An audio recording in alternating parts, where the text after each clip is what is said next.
di saya dulu. Oke, alhamdulillah sudah banyak yang bergabung ya. Seperti biasa memang kalau di jam mendekati 8.10 itu sudah hampir komplit ya. Kemudian ini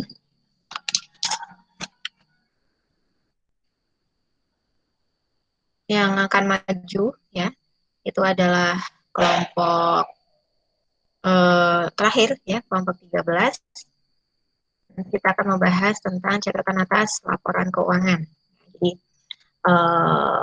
ini adalah elemen penting ya, elemen penting di dalam laporan keuangan, karena di catatan atas laporan keuangan akan menjelaskan semua hal di laporan sorry, unsur-unsur laporan yang lain ya. Jadi semua penjelasannya itu ada di catatan atas laporan keuangan. Nah, bagaimana bentuk ya, kemudian bagaimana cara melakukan apa namanya pembuatan catatan atas laporan keuangan di entitas pemerintah, misalnya apa saja harus dimasukkan, apa saja yang harus dilaporkan, nanti akan dijelaskan oleh kelompok 13 ya. Kelompok 13 sudah siap semua anggotanya?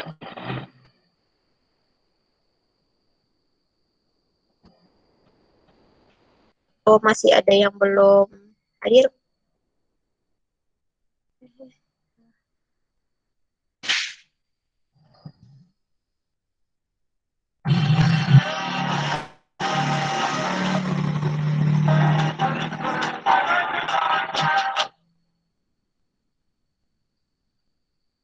Oke, sudah siap ya?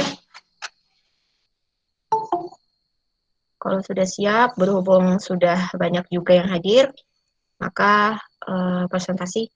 Tes Mbak, Mbak Ayu, yang presentasi pertama siapa? Karena tidak ada suara. Yang presentasi pertama Almanda, Mbak Bu. Amanda, sudah hadirkah? Iya, Bu. Oh, Mbak, suaranya kecil banget, Mbak.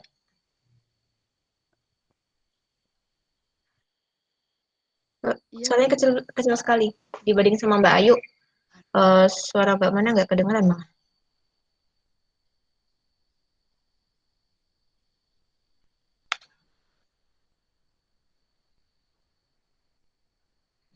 Coba kalau punya headset ya dipakai dulu gitu, jadi biar suara terdengar ke sumber suara. Suara terdengar ke sumber suara. Ya gitulah ya pokoknya ya.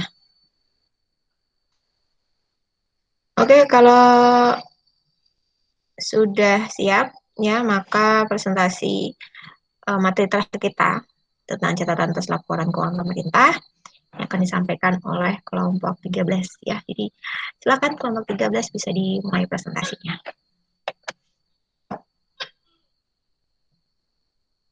Assalamualaikum warahmatullahi wabarakatuh. Selamat pagi Bu Afi, selamat pagi teman-teman. Kami dari kelompok 13 akan mempresentasikan tentang catatan atas laporan keuangan pemerintah. Saya Almanda Kurniasari, NIM 0082, dan ada teman saya Ayu Atakyani, NIM 0018, lalu ada Kurnia Widiawati, NIM 0021.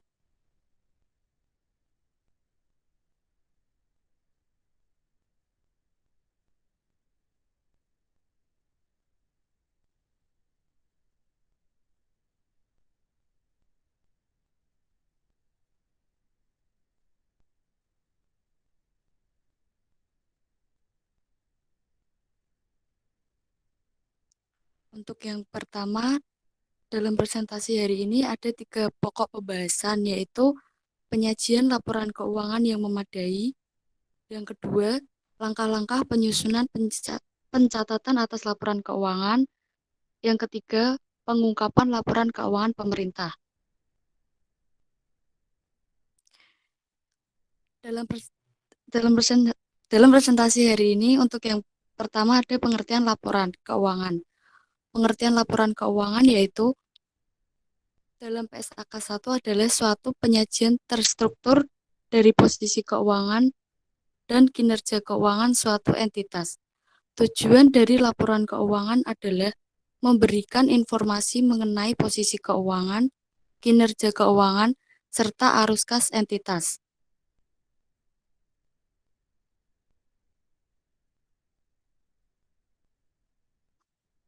Lalu ada penyajian laporan keuangan. Laporan keuangan menyajikan informasi mengenai aset. Aset yaitu sumber daya yang dikuasai oleh perusahaan atau orang pribadi, misalnya uang atau kekayaan lainnya. Yang kedua ada liabilitas. Liabilitas yaitu hutang yang harus dilunasi berupa uang atau pelayanan yang harus dibayarkan pada masa yang akan datang. Yang ketiga, ekuitas. Ekuitas yaitu nilai yang dapat didistribusikan kepada pemilik bisnis. Sederhananya, pengertian ekuitas yaitu kepemilikan suatu bisnis atau perusahaan. Lalu ada pendapatan dan beban termasuk keuntungan dan kerugian. Kelima, kontribusi dari distribusi kepada pemilik dalam kapasitasnya sebagai pemilik. Yang keenam ada arus kas.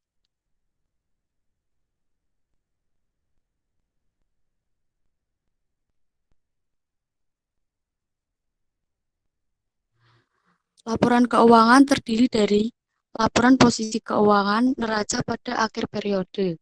Yang kedua, laporan laba rugi komprehensif selama periode. Yang ketiga, laporan perubahan ekuitas selama periode. Yang keempat, laporan arus kas selama periode. Yang kelima, catatan atas laporan keuangan bisnis, informasi, kebijakan akuntansi penting dan dari informasi penjelasan lain. Yang keenam, laporan posisi keuangan pada awal periode komparatif ketika entitas menerapkan kebijakan akuntansi secara responsif, membuat penyajian kembali pos-pos laporan keuangan, mengklarifikasi pos-pos dalam laporan keuangan.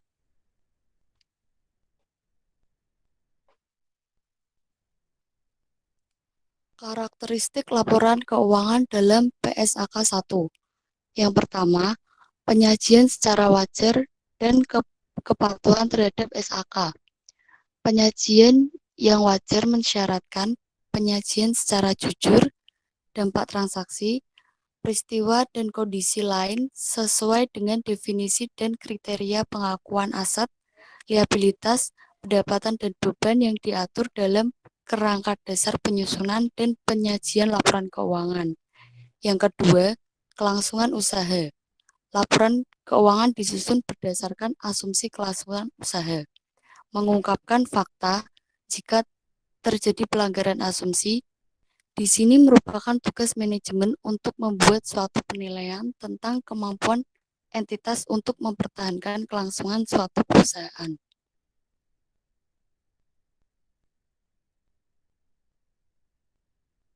Selanjutnya akan dibacakan oleh teman saya, Kurnia Widiawati.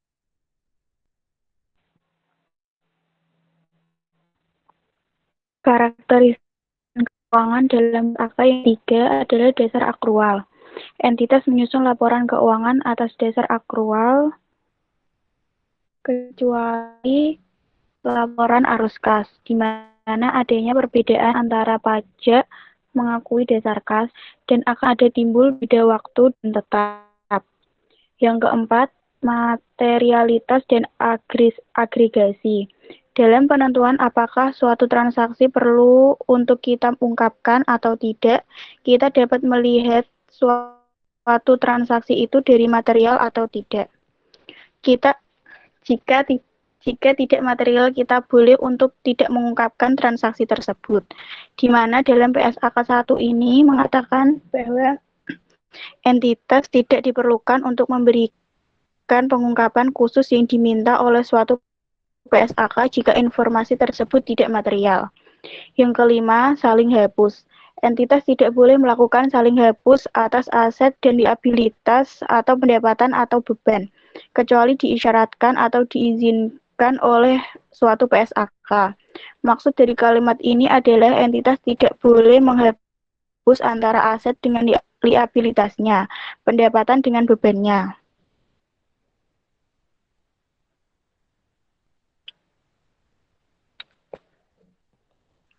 Yang keenam, frekuensi pelaporan. Dalam PSAK ini mengatur bahwa entitas diwajibkan untuk menyajikan laporan keuangan dalam suatu periode. tahunan. Yang ketujuh, informasi komparatif. Dalam menyusun laporan keuangan entitas harus menyajikan perbandingan laporan keuangan tahun ini, periode berjalan dengan tahun lalu, periode lalu. Yang kedelapan, konsistensi penyajian. Setiap penyusunan laporan keuangan harus konsisten dalam menyajikan dan mengklasifikasikan. Misalkan aset di bawah 1 juta harus dibebankan dan tidak termasuk dalam aset. Jika setiap aset di bawah 1 juta harus dibebankan, tidak boleh dimasukkan ke dalam aset. Jika dimasukkan ke dalam aset, maka itu sudah termasuk tidak konsisten.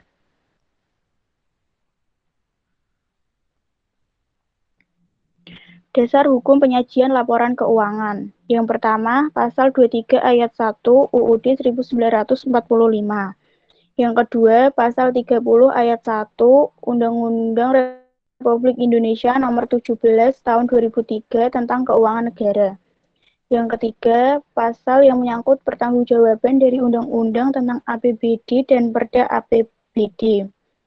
Yang keempat, Peraturan Pemerintah Nomor 24 Tahun 2005 tentang Standar Akuntansi Pemerintah.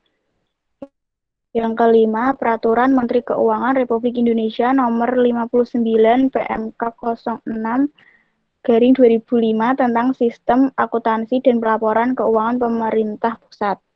Yang keenam, Peraturan Menteri Dalam Negeri Nomor 13 Tahun 2003.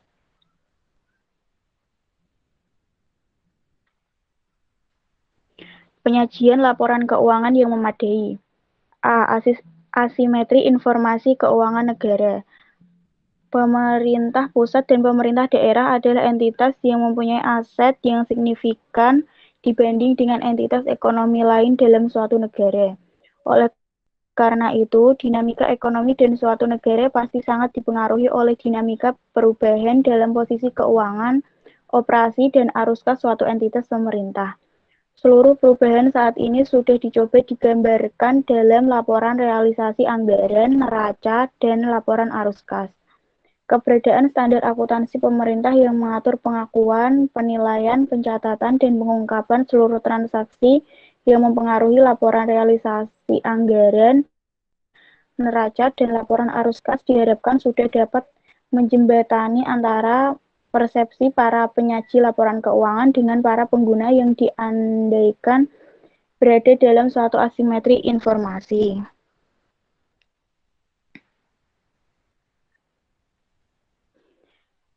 Penyajian laporan keuangan yang memadai. B. Insentif bagi penyajian laporan keuangan yang memadai. Yang pertama, pembentukan harga pasar surat berharga melalui pemberian sinyal. Yang kedua, lebih mengutamakan prinsip keterbukaan, akuntabilitas, dan partisipasi sebagai bagian dari good governance.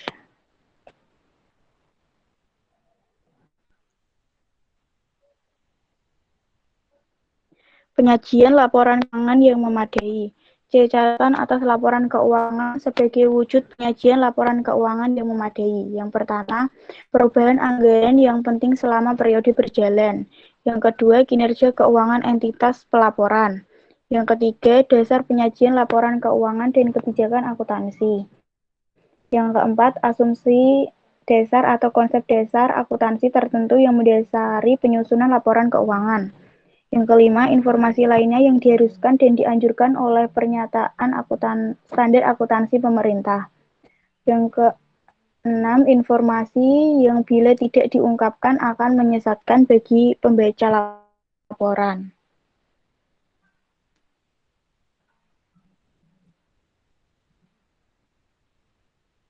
Catatan atas laporan keuangan. Catatan atas laporan keuangan dimaksudkan agar laporan keuangan dapat dipahami oleh pembaca secara luas, tidak terbatas hanya untuk pembaca tertentu ataupun manajemen entitas pelaporan. Kesalahpahaman dapat disebabkan oleh persepsi dari pembaca laporan keuangan. Biasanya dilihat pada pemaknaan pendapatan atau belanja. Untuk itu diperlukan pembahasan umum dan referensi ke pos-pos pelaporan keuangan dalam bentuk catatan atas laporan keuangan. Daftar isi catatan atas laporan keuangan yang ditetapkan oleh Permendagri 13 tahun 2006. Bab 1 pendahuluan berisi tentang 1.1 maksud dan tujuan penyusunan laporan keuangan, memuat penjelasan mengenai maksud dan tujuan penyusunan laporan keuangan. 1.2 landasan hukum penyusunan laporan keuangan, memuat penjelasan mengenai perundang-undangan yang berlaku sebagai landasan hukum penyusunan laporan keuangan. 1.3 sistematika penulisan catatan atas laporan keuangan, memuat penjelasan mengenai sistematika isi catatan atas laporan keuangan. Selanjutnya akan disampaikan oleh Ayu.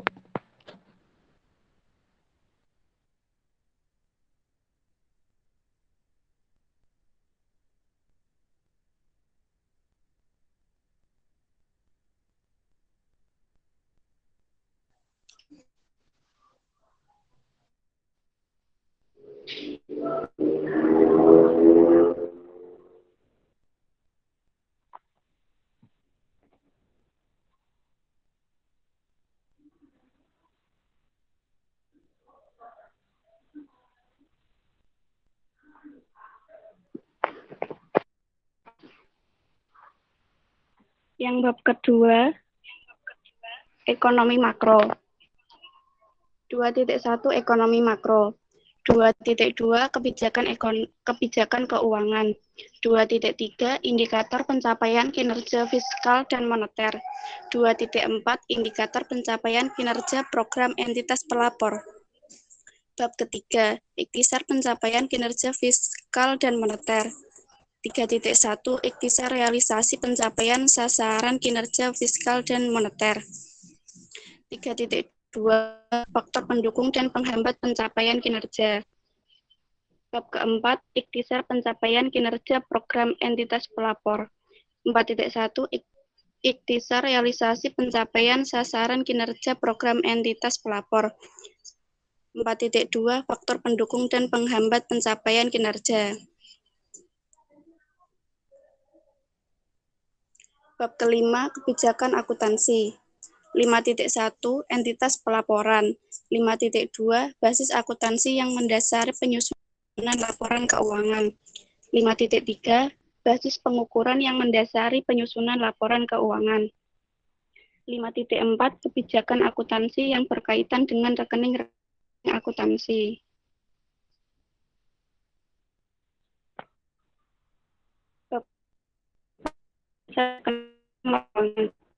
Sajian dan penjelasan masing-masing laporan keuangan. Yang pertama, pendapatan. Yang kedua, belanja. Yang ketiga, pembiayaan. 4, aset. Kelima, kewajiban. Keenam, ekuitas dana. Ketujuh, komponen-komponen arus kas. 6.2 pengungkapan atas pos-pos set dan kewajiban yang timbul sehubungan dengan penerapan basis akrual atas pendapatan dan belanja rekonsiliasinya dengan penerapan basis untuk entitas pelapor yang menggunakan akuntansi berbasis akrual penuh. Bab ke-7 penjelasan atas informasi non keuangan. Bab ke-8 penutup.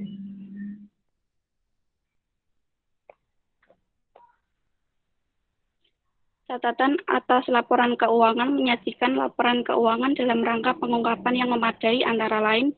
Yang pertama, menyajikan informasi tentang kebijakan fiskal atau keuangan ekonomi makro, pencapaian target Undang-Undang APBN atau Perda APBD.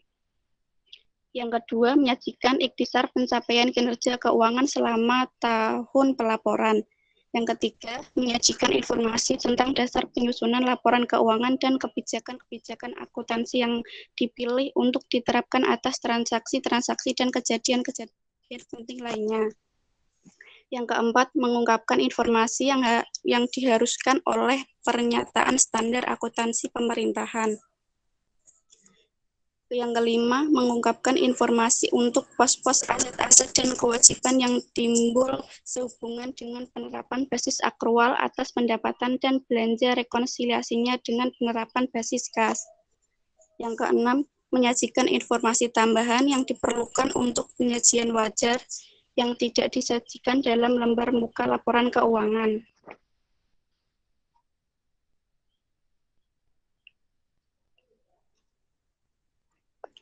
Pembahasan mengenai kinerja keuangan harus dihubung dengan tujuan dan sasaran dari rencana strategis pemerintah dalam indikator sesuai dengan peraturan perundang-undangan yang berlaku. Ikhtisar pembahasan kinerja keuangan dalam catatan atas laporan keuangan harus yang pertama, menguraikan strategi dan sumber daya yang digunakan untuk mencapai tujuan.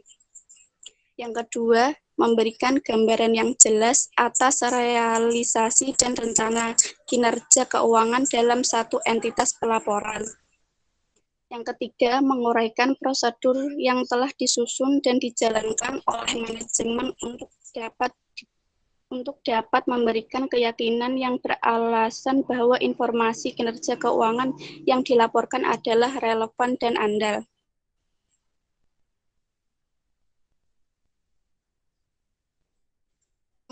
Pengungkapan laporan keuangan. Yang pertama, pengungkapan yang diteruskan oleh peran ini dikeluarkan oleh Badan Pengawas Pasar BAPEPAM, namun sebelum putusan Ketua BAPEPAM nomor 38/PM/1996 tanggal 17 Januari 1996 mengenai laporan tahunan bahwa yang dimaksud dengan pengungkapan wajib adalah meliputi semua pengungkapan informasi dalam laporan keuangan. Yang kedua, pengungkapan sukarela.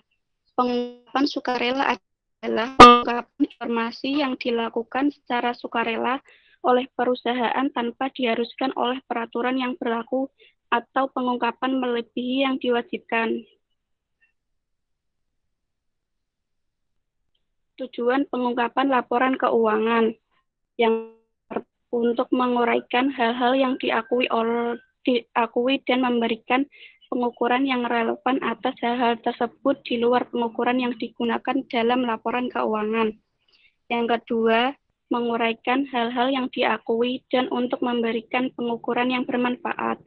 Yang ketiga, memberikan informasi yang akan membantu investor dan kreditor menilai resiko dan potensial dari diakui. Yang memungkinkan para pengguna laporan keuangan untuk melakukan perbandingan 10 tahun dan di antara beberapa tahun. Yang kelima, ruskas atau keluar dari masa depan. Yang keenam, untuk membantu para investor mengenai dari investasi mereka. Sekian presentasi dari kami. Apabila ada salah kata, mohon maaf. Wassalamualaikum warahmatullahi wabarakatuh. Ya, Waalaikumsalam warahmatullahi wabarakatuh. Terima kasih pada kelompok 13 atas presentasinya. Jadi ini ya, cukup banyak ya materi karena memang catatan atas laporan keuangan itu berisi semua penjelasan ya mengenai laporan keuangan, unsur laporan keuangan yang lain ya. Tapi itu tadi saya koreksi sedikit bahwa untuk laporan keuangan pemerintah itu tidak ada laporan laba rugi. Ya tadi masih ada tulisan laporan laba ruginya. Oke. Jadi sekali lagi kita mengacu untuk pedoman dalam penyusunan laporan keuangan atau standar yang digunakan oleh entitas pemerintah itu adalah berdasarkan PP 71 tahun 2010 ya, utamanya di lampiran 1 ya. Coba nanti dicek lagi kalau saya salah. Yang mana semuanya sudah berbasis akrual ya. Jadi basis akuntansinya itu sudah menggunakan basis akrual kecuali untuk laporan realisasi anggaran ya, di mana memang laporan realisasi anggaran itu hanya melaporkan atau hanya akan mengakui apa itu itu Mbak stop sharing dulu Mbak kalau mau itu Mbak ya. Dimana laporan realisasi anggaran itu masih menggunakan basis akuntansi basis kas menuju akrual ya. Jadi hanya transaksi-transaksi atau hanya aktivitas-aktivitas yang mempengaruhi posisi anggaran yang diakui dan dicatat. Jadi untuk transaksi yang tidak tidak mempengaruhi posisi dari anggaran, maka itu tidak dilaporkan di dalam realisasi anggaran. Ya, sesuai namanya ya, realisasi anggaran. Jadi hanya anggaran yang terrealisasi gitu ya, atau mungkin ketika tidak terjadi realisasi anggarannya itu dilaporkan. Dan kalau ada transaksi yang tidak mempengaruhi atau tidak membuat posisi akun anggaran itu berubah, ya berarti itu tidak perlu dilaporkan. Oke Mbak, ya udah keluar. Ya, jadi apa aja yang harus dilaporkan atau harus diungkapkan catatan atas laporan keuangan? Ya semuanya.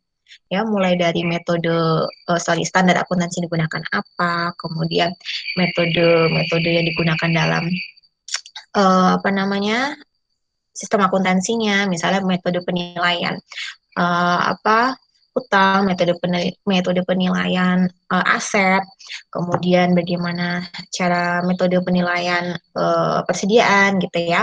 Jadi semua hal, semua apa ya unsur gitu penjelasan yang tidak bisa dilaporkan di jenis laporan keuangan yang lain, mulai dari neraca. Kemudian ada laporan operasional, laporan realisasi anggaran, laporan perubahan SAL, ya. Kemudian ada laporan perubahan ekuitas, ya kan. Yang mana semua laporan itu berisi angka-angka, tidak ada penjelasan penjelasan mengenai angka tersebut. Jadi ketika pengguna atau pembaca laporan keuangan ya untuk memahami lebih lanjut mengenai angka-angka yang terjadi di jenis laporan keuangan yang lain, itu bisa melihat ke catatan atas laporan keuangannya. Termasuk di dalam catatan atas laporan keuangan itu harus mengungkapkan informasi tentang sustainability-nya.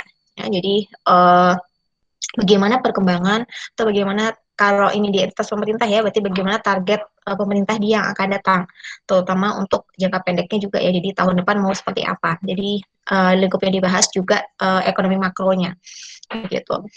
Kemudian yang dilaporkan juga di laporan catatan atas laporan keuangan itu adalah tadi sustainability itu udah.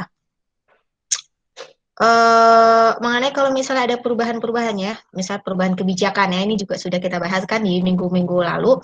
Kemudian peristiwa luar biasa itu juga diungkapkan di catatan atas laporan keuangan.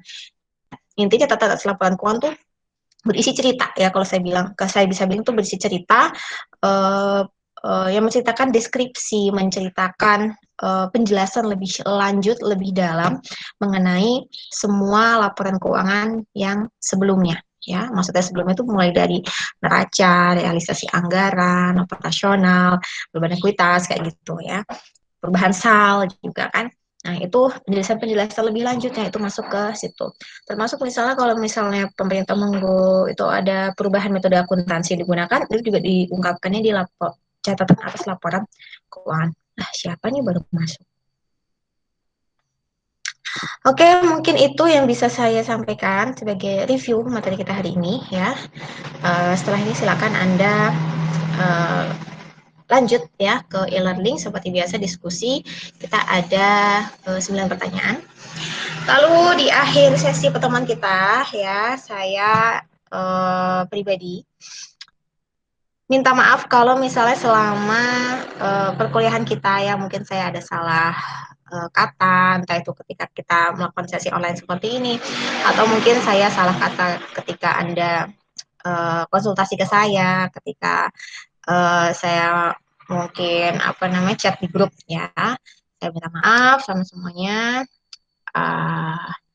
Dan semoga untuk ujian akhir semester ini ya Anda semua bisa diberikan kelancaran dalam belajar sehingga Anda bisa menjawab pertanyaan-pertanyaan ujian semuanya, tidak hanya ujian saya, itu dengan lancar ya, terus bisa dapat hasil yang maksimal. Itu ya. Wassalamualaikum warahmatullahi wabarakatuh. Selamat pagi semuanya. Waalaikumsalam warahmatullahi wabarakatuh. Pagi Bu, terima kasih Bu. Oke. Terima kasih Bu. Pagi Bu, terima Terima kasih.